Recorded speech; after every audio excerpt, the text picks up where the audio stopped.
It's the things that you do, and it's a smile on your face. And as time goes by, I know I'm in a better place. I'm in a better place.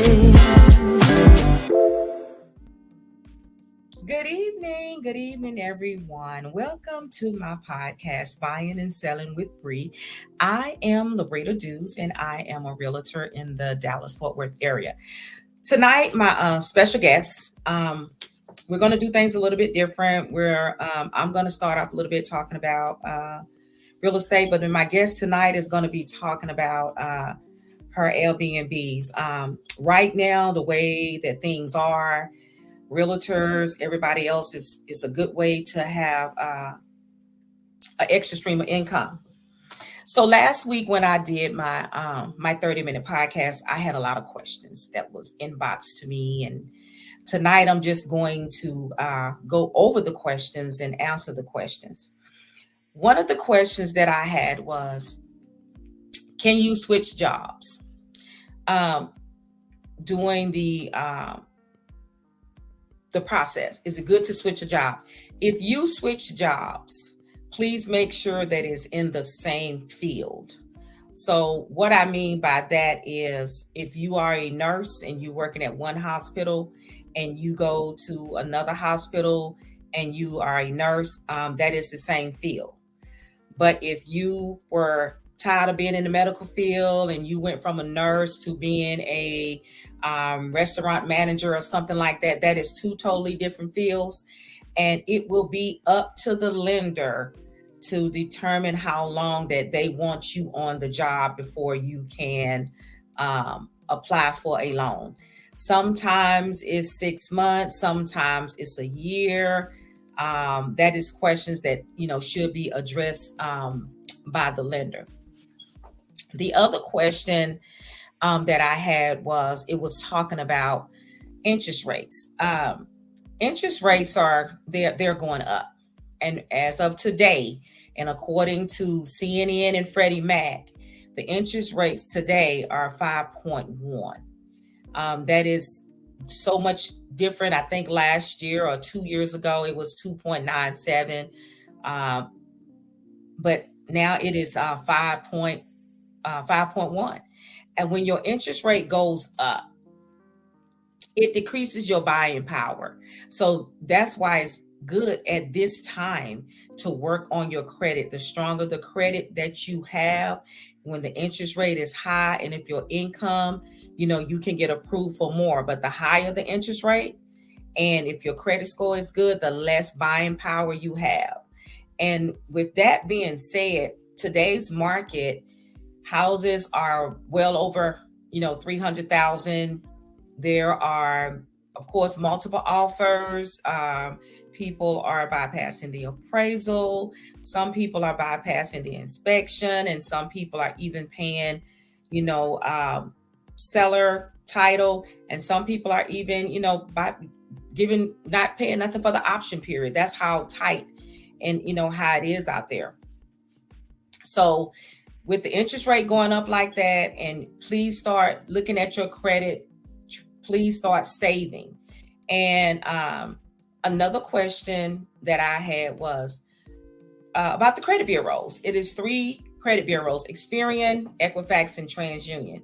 So when they inboxed me, they asked me why was my scores different. Of course, I'm not a credit professional, but one of the reasons that I do know is because every creditor does not report to every bureau. Most of the creditors do report to Experian. That's why your credit may be your score, may be a little bit lower than it is for Equifax and TransUnion, because it has more creditors on there. And TransUnion, Equifax, they have to pay for that. Sometimes you will see even a different amount. You might owe JCPenney's $200, and then on TransUnion it might be $210, and then on Equifax it might be $215. So that's why you need to pull your credit report, look at your credit report, and to make sure that everything is good. It's just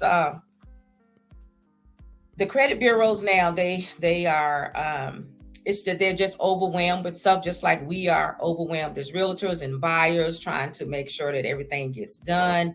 The credit bureau, they're moving slower now than what they used to because of the pandemic and because people are still working from home. So as people slowly but surely come back in the office, I believe that your disputes will probably be tend to a little bit quicker. The other question that I had was about gift funds. If your parents or in-laws or cousins or somebody are giving you gift funds, the lender will have to verify where that money comes from.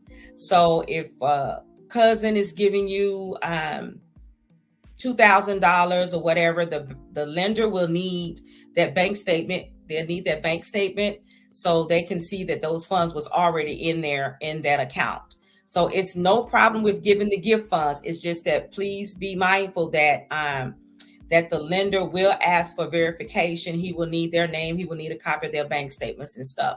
So that's one thing that a lot of people don't like to produce that evidence when they give a gift, but that is one of the requirements when you're given a gift fund. Another question that I had was the down payment. Everybody's down payment, the normal amount for down payment is 3.5%. Depending on your lender, every lender has different rules, qualifications, depending on the lender, depending on your credit, depending on your income. Your down payment may be 5%, or you might want to put down, but the norm for down payment is 3.5%.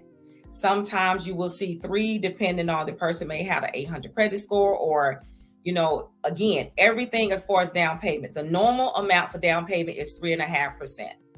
So, but sometimes it can be 4, it can be 5, depending on your credit criteria. How much is needed for down payment? Some people, sometimes people want to put 5% down. Sometimes people want to put, $10,000 down. Sometimes people are putting more money down to lower the price of their buying power. So, like I said, everything that you do as far as your down payment, as far as your interest rate, make sure that you talk to your lender about that. Another question that I had was a lease. When should you start looking for a house if you are in a lease? For me, for my clients, if you are in a lease and you're wanting a new build, you need to give yourself 6 to 8 months. It is taking that long to build a house, depending on the builder. And depending on the supplies, it could take longer than 8 months. So I would say 8 months into your lease, if you're looking for a new build, we'll go out and we'll look for a new build and that new construction. So that's how we do. If you're in a lease and you can't afford a new build and you're looking for a pre-existing home, I say 3 to 4 months, and we can go out and we can start looking. But also be mindful too, that is just the requirement, or that is just a suggestion, that I give you as a buyer. But please remember to check with your leasing office for your rules and the guidelines, or how much notice you have to give them for termination. Remember, you have to have probably a reletting fee or a termination fee. So before, I can't answer all those questions as a realtor. Those are questions that you would have to ask the leasing office. How much notice can you have? And another thing, if you are in a lease and if it does take longer to build your house, you have to ask them, can you go month to month, or do you have to move? Some people are having to move and some people are staying month to month, but their rent went up. Quite a bit, but they didn't have any choice because their house was not ready. Another question that I had was, when you get an offer accepted, on a house, how much is the earnest money? The earnest money is 1% of the offer price. But now people are putting more amount in. So if you put in a $250,000 house, normally it's $2,500, but clients now and customers now are putting in $5,000. Some of even went up to even $10,000. Not on the 250 house, but some people are giving $10,000. Some people are giving the option fees of $250. It all depends on what you want to do as the buyer, and then it all depends on what your lender says you can do as the buyer. So depending on the instructions or what you have to do for the lender, you can say, hey, can I put this much down for earnest money, or can I bypass the appraisal? Do you want to do that? Please address all those issues, or you and my client and I can get on the phone together and we can speak to the lender about, what you can do and what you can't do. And when you are putting in an offer, you got to be mindful that it's just not the earnest money that you have to pay. The earnest money will be payable, upon the acceptance of that offer. You still have 3 days, but you would need to get that money in as soon as possible. And after that, you will have to get an inspection on the property within, the option period. So it's still the money's involved even after you get your inspection done. One more thing that I have is people are talking about the inspections on a home and stuff like that. I'm not going to really get into that because that is something that I would need to have a professional to come up here. But I never recommend to my clients to bypass an inspection. But if you are wanting to have an inspection done, you can get an inspection done. But if you don't want to have an inspection, I will get something in writing from you. So that way my brokerage is covered and that I am covered, just in case. So those are the questions that was addressed to me last week, because I do have a show on the third Mondays of each month, but it's only 30 minutes. So if these people are listening, these are the questions that was addressed to me. Tonight, my guest she's Airbnb. She's very young. She has 6 Airbnbs, and she's been doing this for a little over a year. Her name is Jada Elias, and she is also one of my mentees, and she is also a realtor. I'm bringing her on because this is another way, with the market being like it is, this is another stream of income from her. And all of us now that are realtors, we need to, learn how to do, multiple streams of income. So she's going to come up, and we're going to, talk to her about, how she started her business.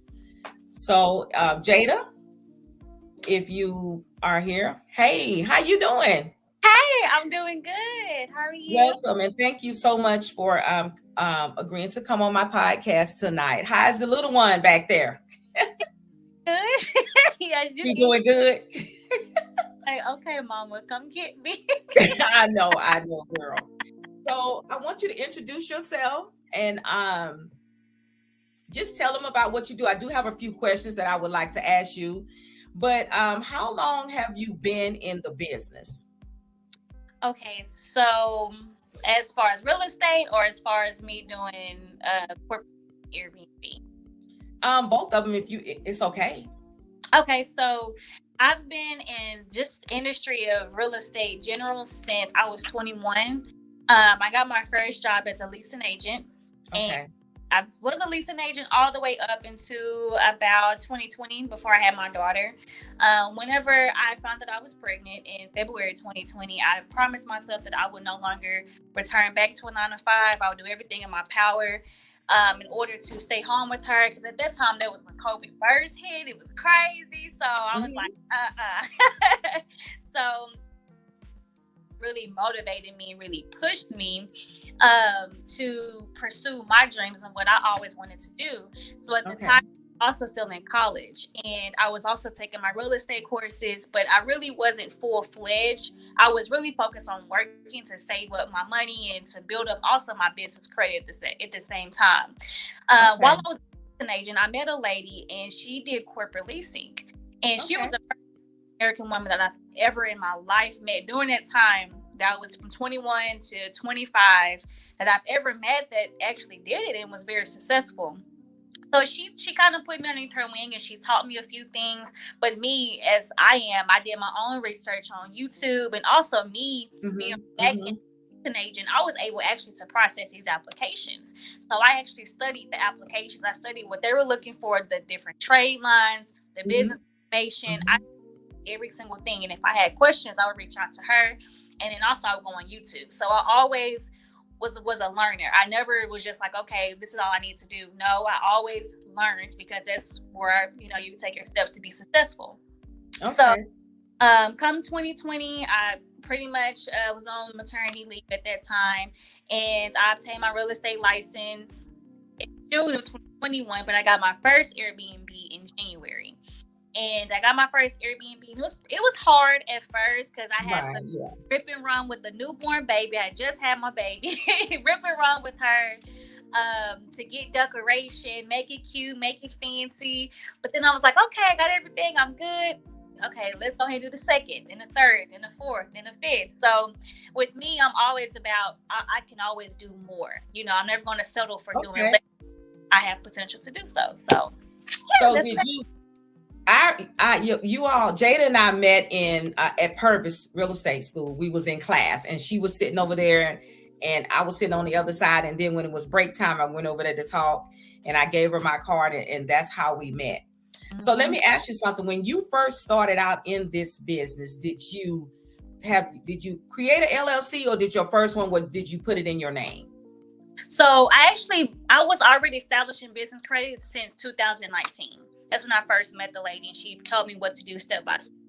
And my very first one, it was actually in my name, because I didn't get the approval, and I wasn't ready yet. My business credit wasn't as established as it needed to be in order to get approved for corporate leasing.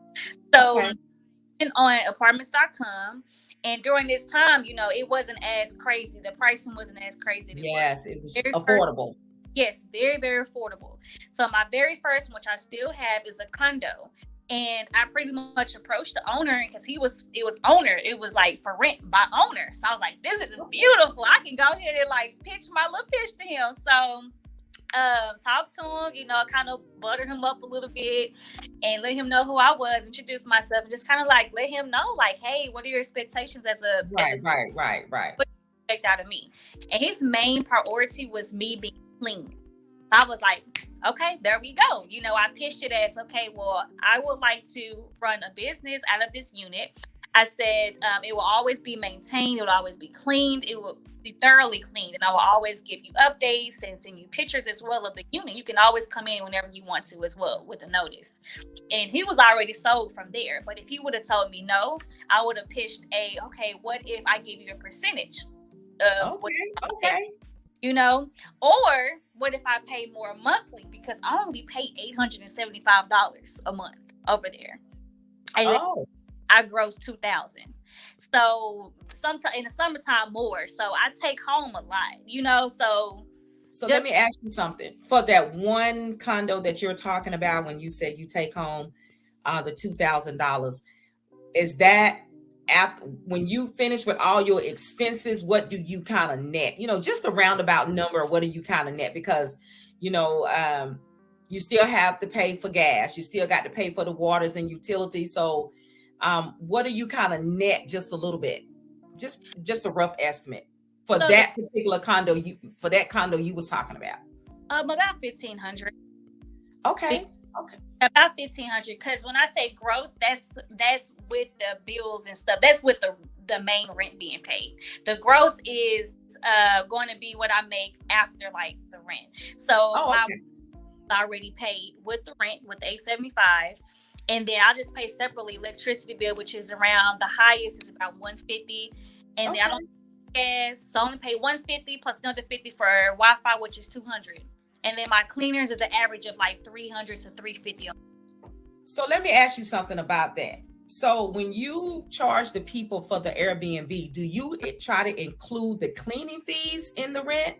Yes. Or and the utilities a little bit, or how do you work that out as far as what you charge?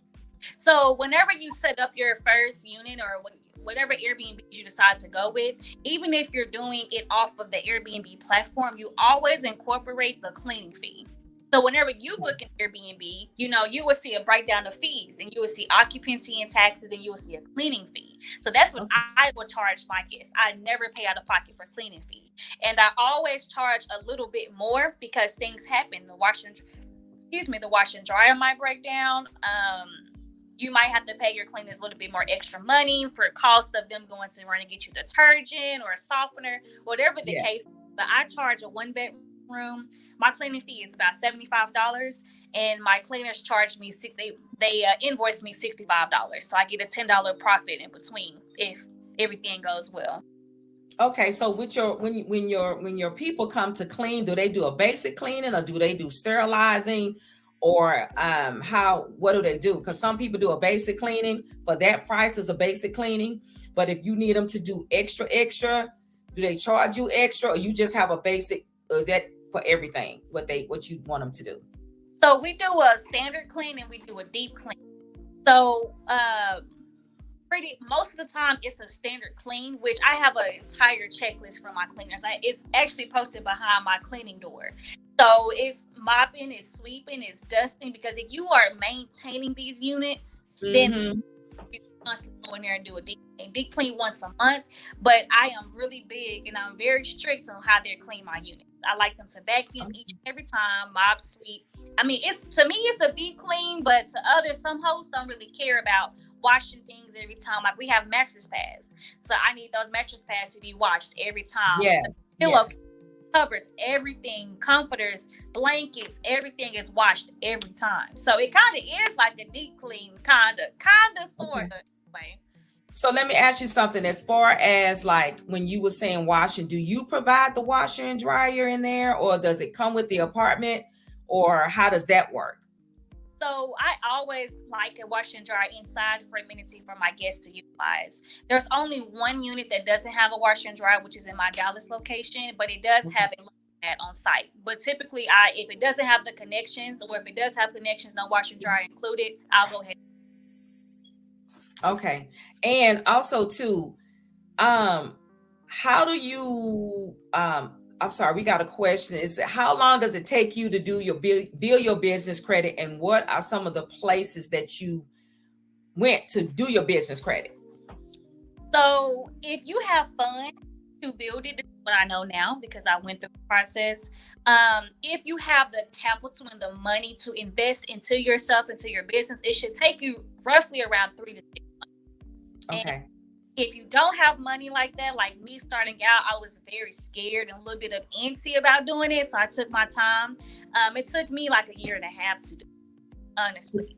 But if you do it the correct way, which is making sure your business is structured the correct way. I didn't do that at the very beginning. I had to go back and do steps.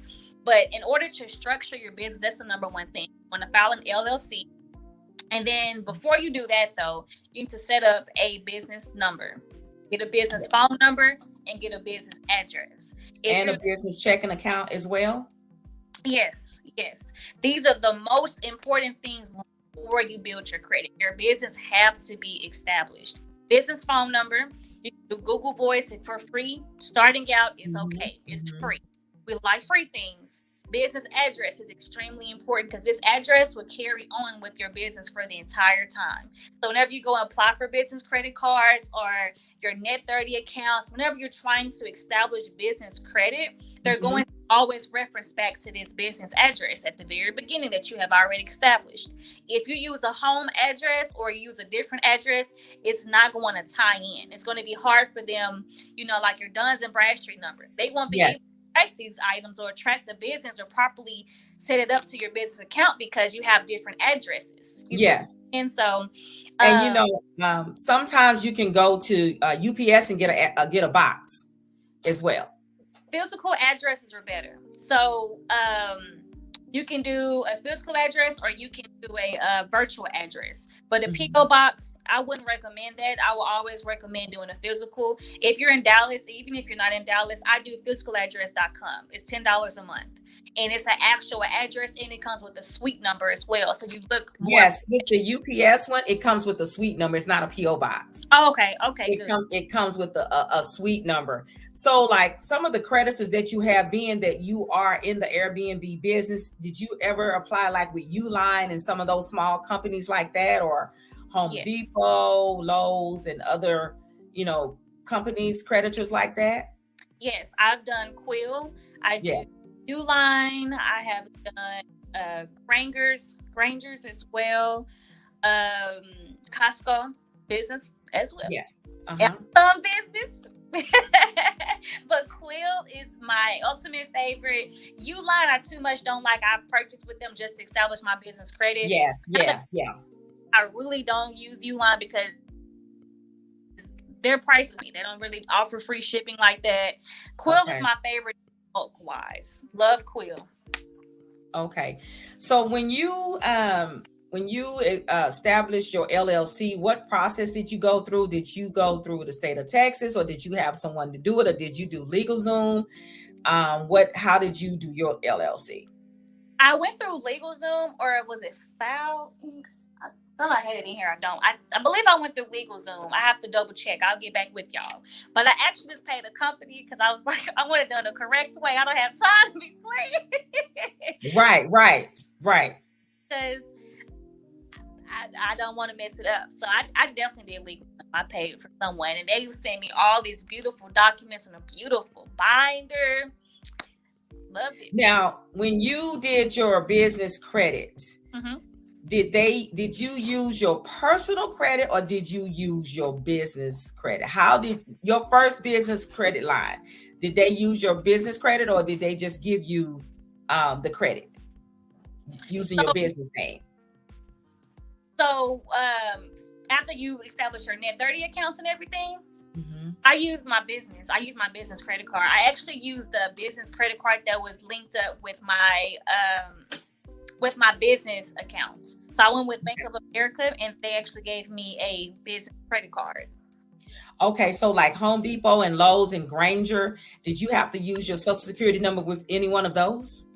I haven't done Home Depot or anything like that. So I actually did Costco, and I did the PG because I was getting started with them, and they require for me to use my own security number as well as my EIN number.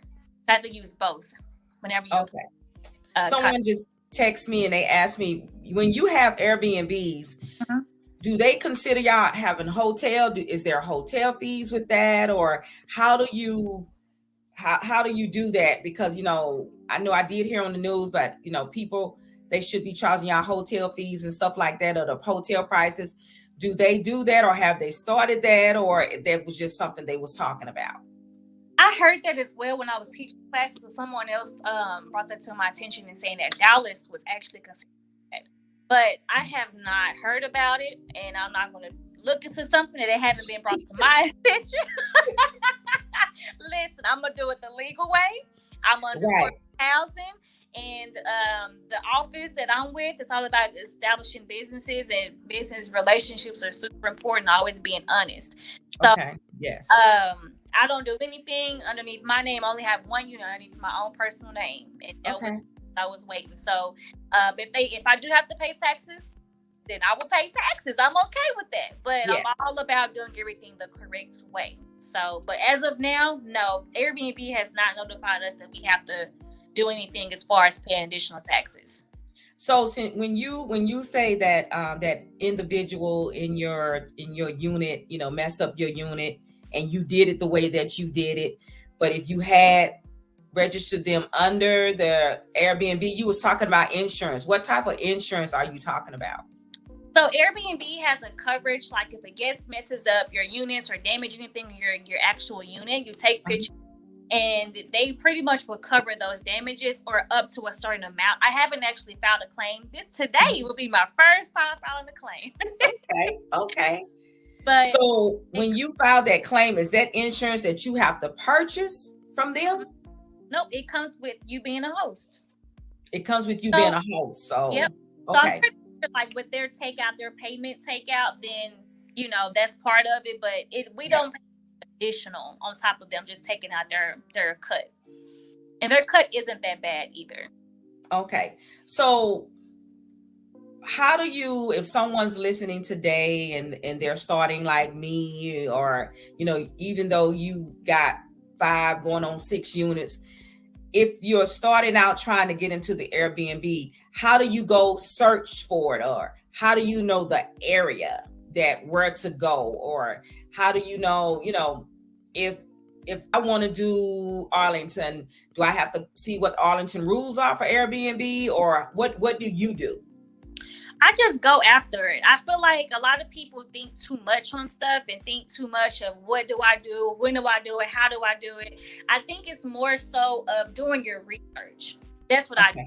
When I look at locations, I don't overthink stuff. I just go on the Airbnb platform and I just type in. First and foremost, in the DFW Metroplex, what cities have what. Like yes. At Urban is right there by the airport. I know that there's a mosque over there.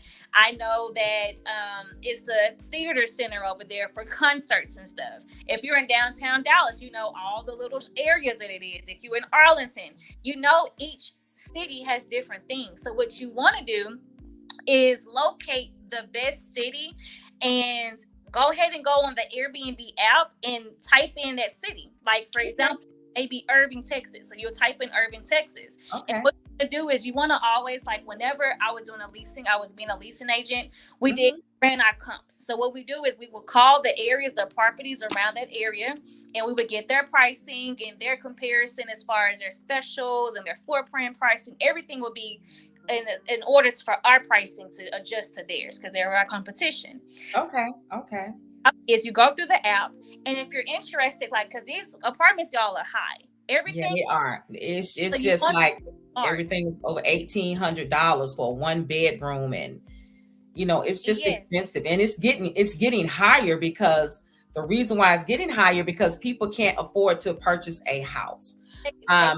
They don't. Most of the time, it's the down payment, or they didn't qualify because the average house now is well over $350,000. Yeah. And this was the same house. It was probably $250,000 2 years ago when they could afford it, and now that house is $350,000, the same floor plan. But being that there's a shortage of supplies, there's a shortage of workers, so the builder is adding the cost, to the consumer.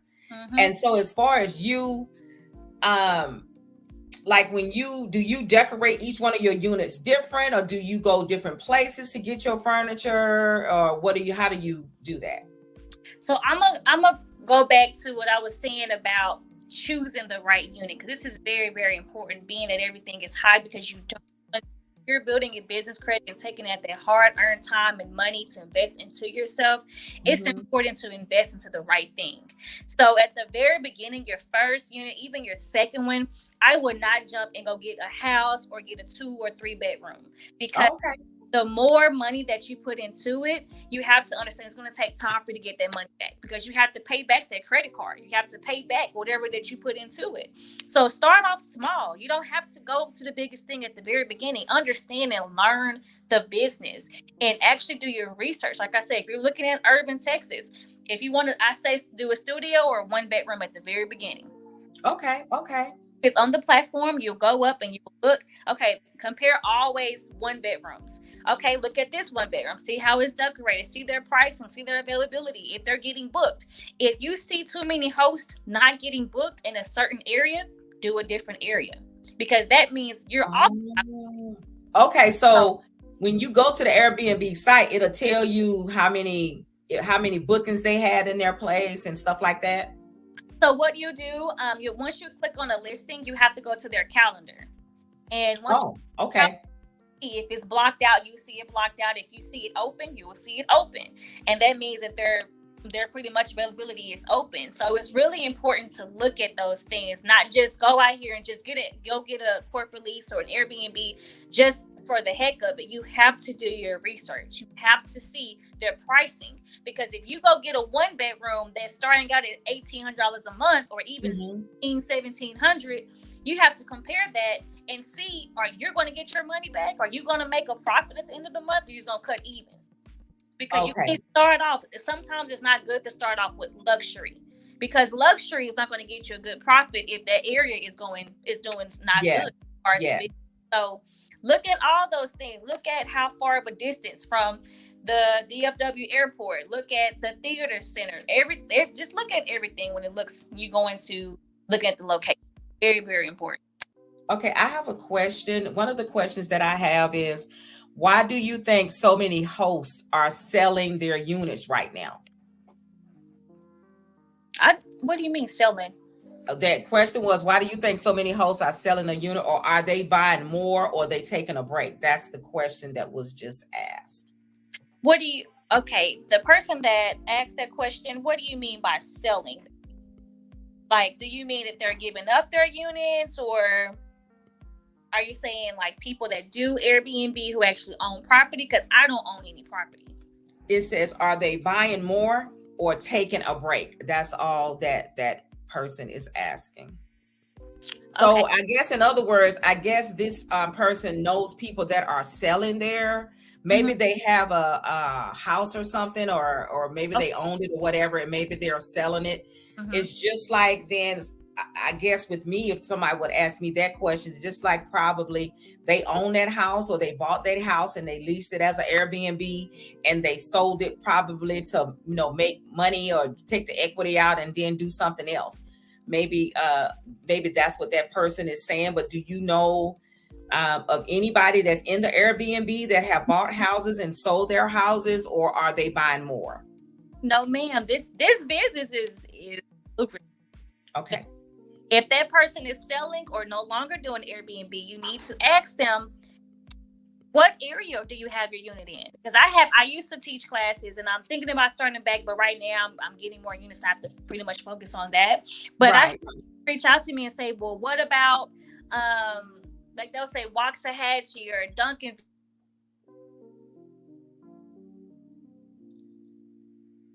I can't hear you. Oh, can you hear me now? Yes, I can. Okay. So like I said, it goes down to location. If the unit itself is in a bad location, then it's not much that you can make a profit of. You know what I'm saying? Or if it's not well decorated. People are looking for well decorated houses and units. So with my units are doing well. So my plan is to continue with the journey. So I always tell people as well, there's so many ways to make money besides being an Airbnb host. You can be a cleaner. You can go ahead and organize a cleaning company. You can actually manage Airbnbs. If you're a cleaner, you can actually tag on that journey of being a Airbnb co-host, which is the person that works hand in hand with the Airbnb actual host. So that you can help people decorate their units for them, because I'm tired of decorating myself. I'll hire you. There's so many different ways besides being a host. Being a host is the most risky way of doing Airbnb, because we are the ones that invest money into the business over and over and over. Something breaks, my cleaner doesn't pay for it. My co-host doesn't pay for it. I'm the one that's putting back into the business. Okay, so, we got a big question here. It says the group on Facebook shows lots of people that are Airbnb and hosts saying who wants to take over, meaning they no longer want the unit to make money from it. So now the question that she asked, or that person asked earlier, she asked, why are they selling it? So I guess this person on Facebook, I guess they no longer want their Airbnb. They want somebody, to take it over. So probably so, I guess some people are just wanting to, maybe get out the business. It's just not as profitable for them if they want to, as they wanted it to be. I'm sorry. Or they didn't realize that it was going to be so much work. But I have a question for you. Because it's a lot being a host. It's a lot being a host. So the person, when you said that you only don't have to be a host for Airbnb, that you can manage it. What do you mean be a manager of the Airbnb? What do you mean by that? So I'm actually working on this. So if y'all want to get Airbnbs, I can help you. I can manage it for you. But being a manager is pretty much overseeing all properties. So with me, I'm about to get my 6th unit. I'm actually looking to hire someone as an assistant to someone to manage my units for me. So I need to make sure that all my units are well stocked. I need to make sure we have toilet paper, paper towels twice a month. We need to make sure we're good on our cleaning supplies, on the linen, on the towels. Someone that can actually physically go to each unit and make sure if we need to put in some work orders, make sure the work orders are done, because my cleaning staff is just there to clean. They're not there to manage my units for me. Also, when it comes to managing, I will be able to have someone to communicate with my guest. I don't want to be, or I don't want to communicate. I don't want to pick up the phone. How you doing? I want to step back. I want to let other people do it now, so you need a maintenance person and you need a transaction person to do that. So that person that does that, is that going to be so when something happens in that unit, is that the person that they call in the middle of the night, or do you have an answering service for that, or how will that work out? Yeah, so that's called a co-host. So the co-host is the person that manages the entire unit. They manage the calls, the communication, they manage the cleaners, they manage the actual units as far as the restocking. They will do everything, but they will get a percentage per booking. Every booking I get, they will get maybe a 10% percentage, or maybe a 12%, depending on what we come up with, what number we decide to come up with. But as a host, I need that right now, because as a realtor, a host, and a stay-at-home mom, it's a lot to do. And sometimes I have to go out and clean my units, because my cleaner sometimes drop the ball, so it's always good to look at other things. Don't always look at what everybody else is doing. Think about ways how you can make money in a business and be different. Like there's ways to be different. And being a co-host, a lot of people need that. A lot of people need cleaners and co-hosts. That's a need in the Airbnb business. So that's a different person than the manager, the co-host? The co-host is the manager. Okay, so when you say that they get so much percentage of the rent, are they not on an hourly salary or whatever? They just get so much of just say, for instance, if you do that, or somebody that's doing that, how does that structure as far as that person, since they're answering the phones at night, since they may have to get up at night, so that person will only get paid if they book something, or how is that operate? How does that work? Yeah, so that person is paid through each booking. So an average bookings, I do only 2-night minimums, like at least 2 nights. So it can average about $300. And if we do like maybe a 10%, I don't know how much 10% of 300 is that, what, $30? $30. So they would get 30 just from that one booking for them staying for 2 nights. So most of the time, guests really don't have questions and blowing your phone up and my guests don't do that, because I stay on top of my units. I stay on top of check-in instructions. I stay on top of check-out instructions. And we always do a phone call in the middle of their stay. So It's not actually doing. Now, when it goes out into you doing the units as far as doing follow-ups and making sure each unit is stocked up, then that's going to be a flat rate each month. Because you have to go around and actually make sure everything is stocked up and make sure everything is, you have to go to the store yourself. You're going to be the one doing all of that back end work. Okay, so the co-host, when you were saying that the person that's managing it, that they are going to take care of the phone calls and the maintenance. So, and that person is only going to make the $30 from the booking. What about when they go out to do all of that? What about doing all that? So how does that work as far as terms?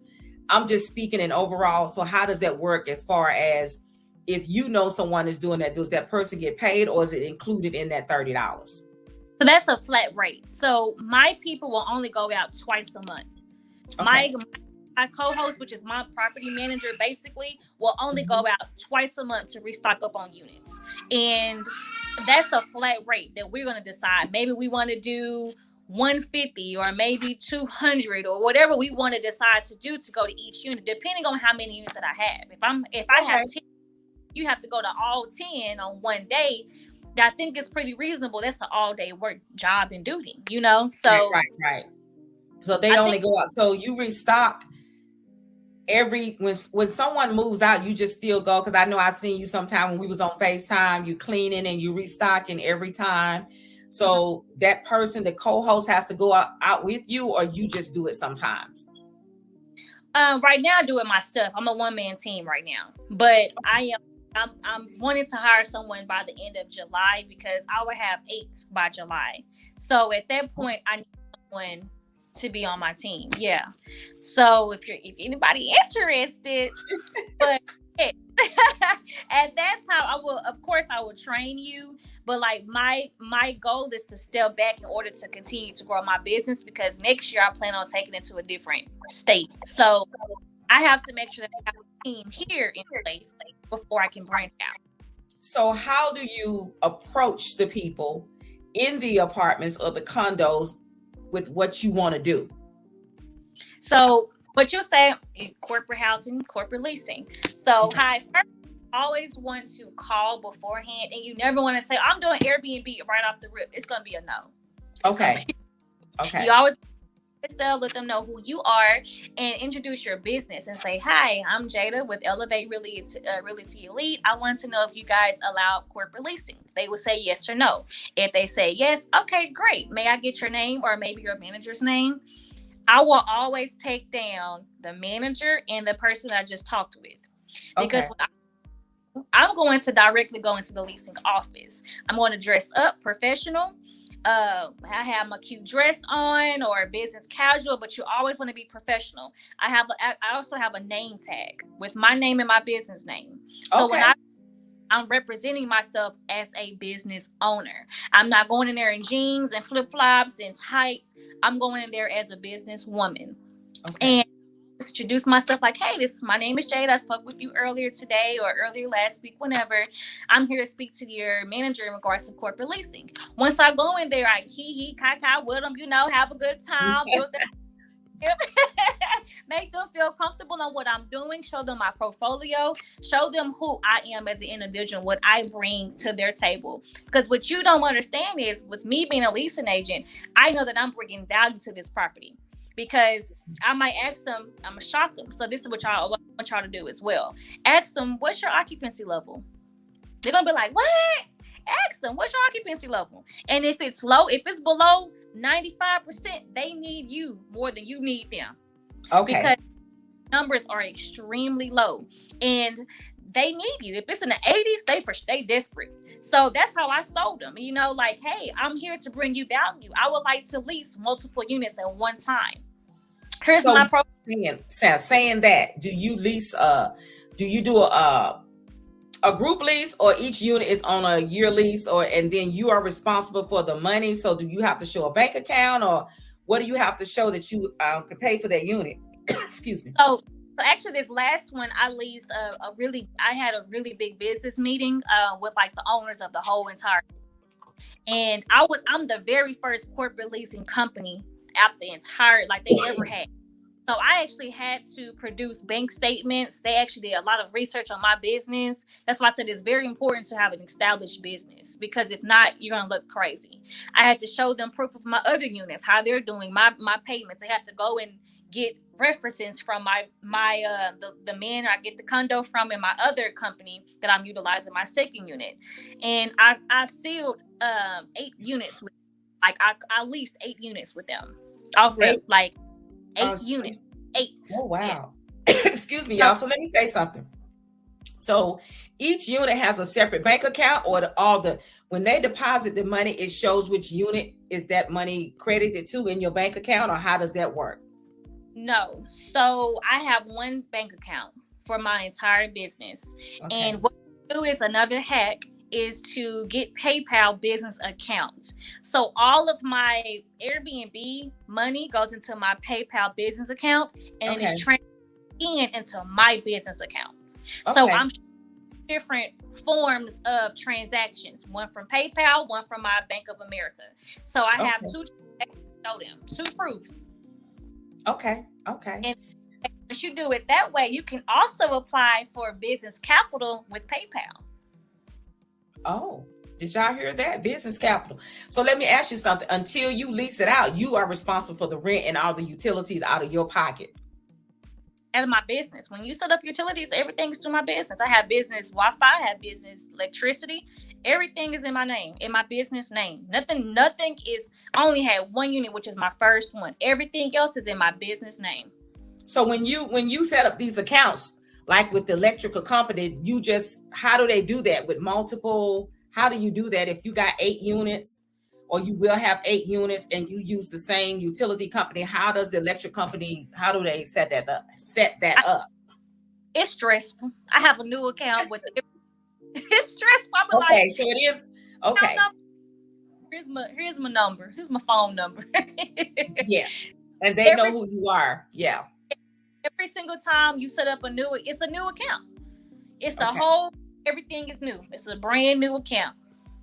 But now everything that you buy is just like regular taxes. You get to write off your furniture. You get to write off what things can't you write off in this business that you're in, or you can just write off everything that you purchase towards the business. I'm not for sure because everything is pertaining to my business. I will write off my Wi-Fi, my electricity, because you need that, right? To keep it up and running. Your furniture, because you're furnishing the unit. And that's pretty much all you need is your furniture, your gas to go out and decorate everything. So you can write everything off. But on a realtor standstill, right, there's a realtor aspect because I am trying to purchase my first investment property. So I am not going to write everything off because the lenders are looking at your net. What your adjusted gross income is. Exactly. So that's another, They're going to look at what your adjusted gross income is for the last 2 years and or a year or however, that goes. So you're going to do that. So what about insurance? So it's renters. You got the same company that you're using for the renter's insurance. Do you have the insurance? The insurance covers who? It covers you with the damages to the apartment, or what type of insurance do you have? So basically your renters, the apartment will always require for you to have renters insurance. Mm-hmm. So you can get that through Toggle, TOOGLE is the best, y'all. It's only like $7 a month for renters insurance. And that's with the liability of $100,000. $100,000. Yeah. Yes. And get like the basic bare minimum of everything. Cause again, Airbnb is covering any damages to the unit. To the apartment. So you're just covering the items that are in there. Yes. Okay. Yes, because I'm gonna have to look at that, but because I use Lemonade for my grandson's apartment that's in Houston. It's high now. Yeah, I got it. I'm gonna go back and look at that. So yeah. So you're gonna have 8 units by the summer? Mm-hmm. Wow. I would have more if I would never had a setback. And I want people to understand that it's not always what it seems. Like I've had a lot of times, like this month in particular was the hardest month for me as an entrepreneur. I've been 100% an entrepreneur since September. Since September, the end of September 2020. And this month was the hardest month for me. But you have to have a mindset as an entrepreneur that things are going to happen. Mm-hmm. Everything's not going to be peaches and cream. You're not going to always get a good profit this month. This is the lowest month I'm going to have a profit. This is the hardest right now. But you have to keep going. Keep going. Keep pushing. Don't keep, why me? Why this happened? It happened. It happened. Over it. Be sad about it. Pray to God about it, number one, and keep going because this is your purpose. This is what you are destined to do with any business, y'all. Not even just Airbnb, but if you're a box truck owner, if you're a truck driver, and you used to be a box truck owner, you had trucks too. Yeah, I sold my truck. You live and you learn. So you go through things, go through life, but you cannot get discouraged by the first mistake and the first loss that you take. You're going to take loss just like you do at work. When people, make a bad review about you, that's an L because to your employer, it's like, what are you doing? Why are you not doing your duty as an employer? Yeah, that is true. You're going to always take losses no matter what you do in life, but just keep going. Keep going. Don't ever get discouraged about things that you cannot control because it's going to happen. So if someone wants to contact you about hiring, first of all, have you created the website yet? Or are you still working on that? Or For hiring, no, I haven't. I don't really have to create a website for hiring because they will be linked to my actual Airbnb portfolio. So Okay. actually all access to my entire account. So you gotta be trustworthy, okay? So if they need to reach you, what number do they need to call you at, and what are your business hours? Y'all don't be calling me at 1:00 in the morning. No, I'm kidding. But my phone number is 972-697-3186. And you can reach me Monday through Thursday between the hours of 6 I'm to putting 4. it in the is that the baby back there? She wants her mama now. You are really I just put her information in the comments.